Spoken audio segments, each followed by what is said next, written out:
Hello dear students, this is Bhagyashri Wankhede from Electronics and Telecommunication Department of NIT Polytechnic Nagpur welcomes you all for the lecture number 6 of the subject Control System and PLC whose subject code is 22531 and unit number 1 is Basics of Control System. In this particular topic we are going to cover the topic 1.4 that is block diagram reduction methods. अब ये block diagram reduction methods समझने से पहले why we need block diagram ये समझना हमें बहुत ज़रूरी. So what are the course outcome for this complete subject. These are the course outcome as we already discussed earlier. Identify different types of control system, determine the stability of control system, test the performance of various types of controllers, maintain various components of PLC based process control system, maintain PLC based process control system. What are the learning outcomes of this topic? After completion of this topic, you will be able to understand the importance of the block diagram and its reduction method. You will be again able to understand how to form the transfer function of any circuit. So this is for why there is block diagram algebra is needed. अब हमने अभी तक के पूरे system में हम जितना भी इस टॉपिक में पढ़े हैं हमने देखा कि हमें आरसी सर्किट यानी किसी भी सर्किट का ट्रांसफर फंक्शन अगर निकालना है वो किस पैटर्न से निकाला जाता है. आरएलसी सर्किट है, ट्रांसफर फंक्शन अगर मुझे निकालना है तो हमें किस पैटर्न से हम निकाल सकते हैं. ट्रांसफर फंक्शन का मतलब होता है Laplace of output upon Laplace of input, यानी it is nothing but the gain of that system. यानी किसी भी सिस्टम का गेन निकालने के लिए इजी मेथड है कि कोई सिस्टम का ट्रांसफर फंक्शन निकाला जाए. लेकिन अगर सिंपल सर्किट डायग्राम्स है तो हम प्रीवियस मेथड जो फॉलो कर रहे थे आरसी और आरएलसी सीरीज सर्किट वाला वो मेथड हम फॉलो कर सकते हैं. लेकिन कभी कभी these systems are more complicated और बहुत सारे पैरामीटर्स या कंपोनेंट्स उस सर्किट में हो सकते हैं. उस वक्त आरसी और आरएलसी वाला जो सिस्टम था वो हमें डिफ़िकल्ट साबित हो सकता है.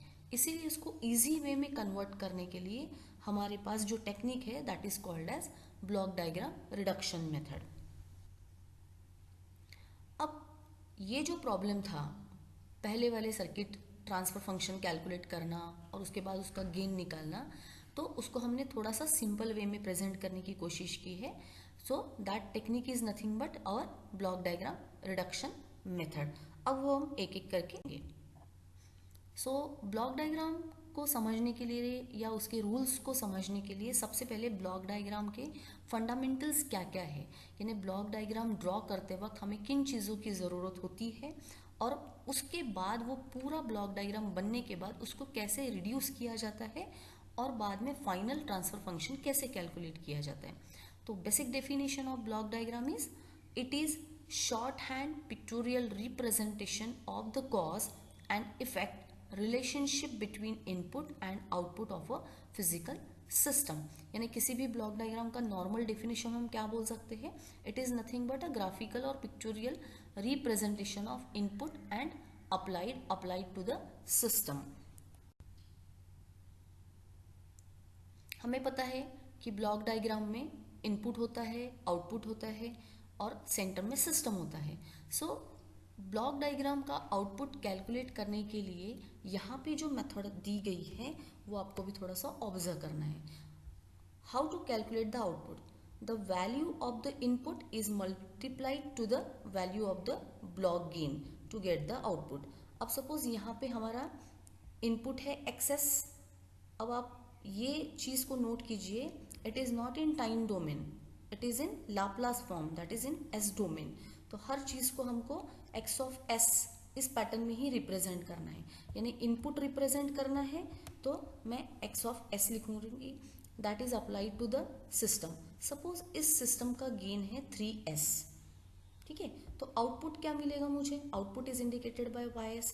तो आउटपुट को लिखने का स्टाइल क्या बताया गया है कि output should be equal to gain into input, यानी ys is equal to 3s dot x of s. हमेशा आपको यही पैटर्न फॉलो करना है. Output is always equals to the gain of the block into the input. Second point है summing point, क्योंकि बहुत बार ऐसा होता है कि बहुत सारे सिग्नल्स एक साथ एक जगह पे आके ऐड हो जाते हैं या एक जगह पे आके सबट्रैक्ट भी हो सकते हैं। तो वो ऐसी जगह होनी चाहिए जहाँ पे हम सिग्नल्स को ऐड कर सकें या वहाँ से सिग्नल्स को सबट्रैक्ट कर सकें। That point is called as summing point. और समिंग पॉइंट को देखने के लिए समिंग पॉइंट का डेफिनेशन, टू और more signals can be added subtracted at summing point. Now you can observe, suppose this is the summing point. यहाँ पे एक सिग्नल आ रहा है x, दूसरा सिग्नल आ रहा है y, तीसरा सिग्नल आ रहा है z. But x is with positive sign, y is with positive and z is with negative sign. So the total output is nothing but output is x plus y minus z. जैसे हम KCL का loop लगाते हैं, at any particular node incoming signals are always equal to outgoing signal, यानी हमेशा एक summing node पे हमारा सभी सिग्नल्स का समेशन होना जरूरी है। Now the another point is take off point. Take off point का मतलब ऐसा पॉइंट जहां से हम नंबर ऑफ आउटपुट्स को ले सकते हैं। सो टेक ऑफ पॉइंट को देखेंगे अभी। So take off point is nothing but the output signal can be applied to two और more points from a take off point. आप यहाँ नोट कीजिए, दिस इज इनकमिंग सिग्नल और इस पॉइंट से अगर मुझे 2 से 3 चीज़ों में आउटपुट देना है, सो इस सिग्नल को, इस पॉइंट को मैंने टेक ऑफ पॉइंट कहा है। यहाँ से मैंने एक सिग्नल यहाँ पे भेजा है, इस पॉइंट से मैंने एक सिग्नल यहाँ पे भेजा है, इस पॉइंट से एक सिग्नल मैंने यहाँ पे भेजा है।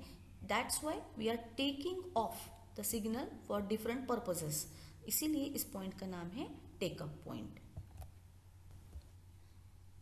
Now what is the meaning of forward path? Forward path का मतलब होता है कि जो हमेशा इनपुट का जो सिग्नल होता है वो हमेशा इनपुट से आउटपुट की तरफ जाने वाले सिग्नल के पाथ को फॉरवर्ड पाथ कहा जाता है।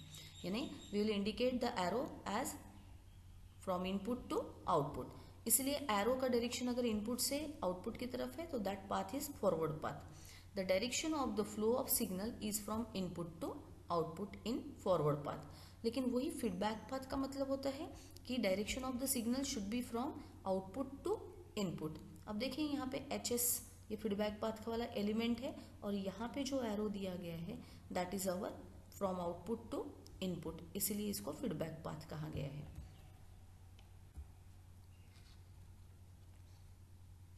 Now we will start with the rules of block diagram reduction. So सबसे पहला रूल ये है कि अगर आपको कोई भी ब्लॉक डायग्राम में अगर 2 ब्लॉक्स एक दूसरे के साथ सीरीज में कनेक्टेड दिखते हैं तो उसका टोटल गेन कैसे निकाला जाता है, तो यहाँ पे मैंने एग्जांपल के थ्रू डिस्क्राइब किया है कि if the gain of the blocks connected in cascade, cascade का मतलब है एक के बाद एक, यानी in series, gets multiplied with each other. ये हम बेसिक इलेक्ट्रॉनिक सब्जेक्ट में पढ़ चुके हैं कि अगर number of gains are connected in series, the total overall gain is always multiplication of the individual gain, है ना। तो यहाँ पे आप देखिए this is the RS, this is the gain of first block, इसका जो आउटपुट आएगा R1S that is nothing but the gain into this RS, और ये अगर मैंने फिर से सेकेंड ब्लॉक को दिया है जिसका गेन है G2 और फाइनल आउटपुट इज CS, तो इसको इन शॉर्ट कैसे लिखा जाएगा, RS G1 into G2 because gain of first block into gain of second block and final output is CS. In short we can say if the gains are in cascade यानी series में है तो उस total block का gain बन जाएगा दोनों block के गेन का मल्टीप्लिकेशन, यानी हमने 2 ब्लॉक से एक ब्लॉक में रिड्यूस कर दिया है। So these are called as the reduction methods. अब यहाँ आप देख सकते हैं कि हमने इस टाइप के प्रॉब्लम को कैसे सॉल्व किया है। So suppose there are 3 blocks in cascade, तो RS इनपुट है और 3 ब्लॉक कास्केड में दिए गए हैं और एक ब्लॉक है उसका, एक ही आउटपुट आ रहा है उसका दैट इज CS। तो how can we reduce this 3 block into 1 block if these are in cascade, we can directly write down as G1 into G2 into G3 so that this is the reduced version of this previous।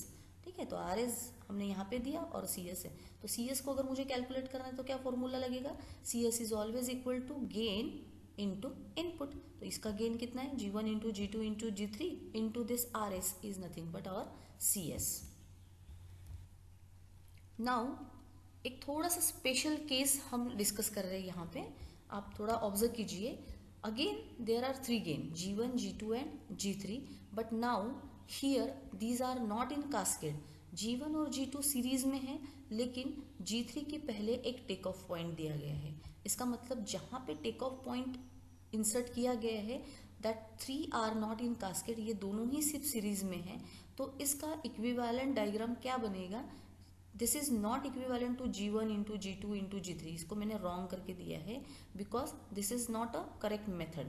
तो correct method क्या है फिर इसका, G1 और G2 दोनों cascade में है, इसलिए उसका गेन G1 G2 बन जाएगा and third G3 as separate. तो यहाँ से जो वैल्यू निकल रही है उसको हम नाम देंगे R1S। इनपुट इज RS, यहाँ पे कुछ ना कुछ तो नाम देना ही पड़ेगा हमको आउटपुट का, इसलिए मैंने इसको नाम दिया है R1S। And as it is बाकी के ब्लॉक्स हमने ऐसे ही रखे हुए हैं। इसका मतलब 3 ब्लॉक का हमने अभी 2 ब्लॉक में इंसर्ट किए हैं। इसकी भी आगे की प्रोसेस हम देखने वाले हैं कि कैसे इन ब्लॉक्स को भी हम रीयूज करते हैं। Next second rule is for blocks in parallel.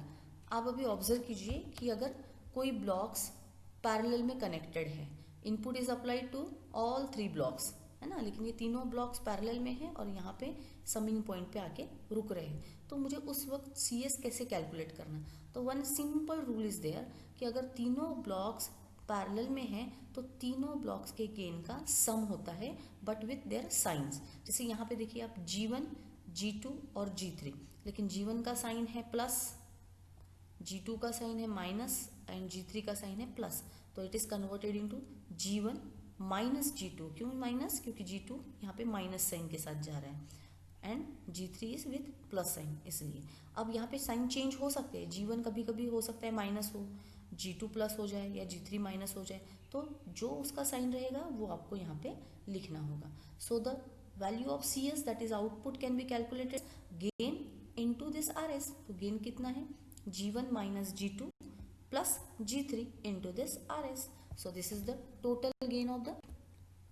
Now this is the most important loop which we want to eliminate.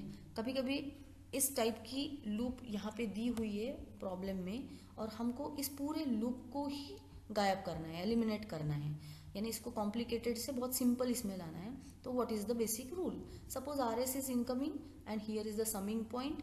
यहाँ पे एक ब्लॉक दिया है G और उसके फीडबैक में यानी आउटपुट से लेके वापस इनपुट तक आ रहा है, वहाँ पे दिया है H, that is the feedback element. तो ये कंप्लीट लूप को गायब करने का क्या तरीका है, that is given here. This is RS as it is RS और G और H अगर ये लूप में लगे हुए हैं फीडबैक में, तो directly you can write the gain as G upon 1 plus minus GH। क्या लिख सकते हैं हम लोग, क्योंकि ये जो फीडबैक पाथ है ये प्लस साइन के भी साथ हो सकता है अगर वो पॉजिटिव फीडबैक है तो, और अगर ये फीडबैक निगेटिव है तो निगेटिव साइन के साथ रहेगा, इसीलिए इसको हमेशा प्लस माइनस के साथ लिखा जाता है। So overall gain of the block after eliminating this feedback loop we can write at G upon 1 plus GH।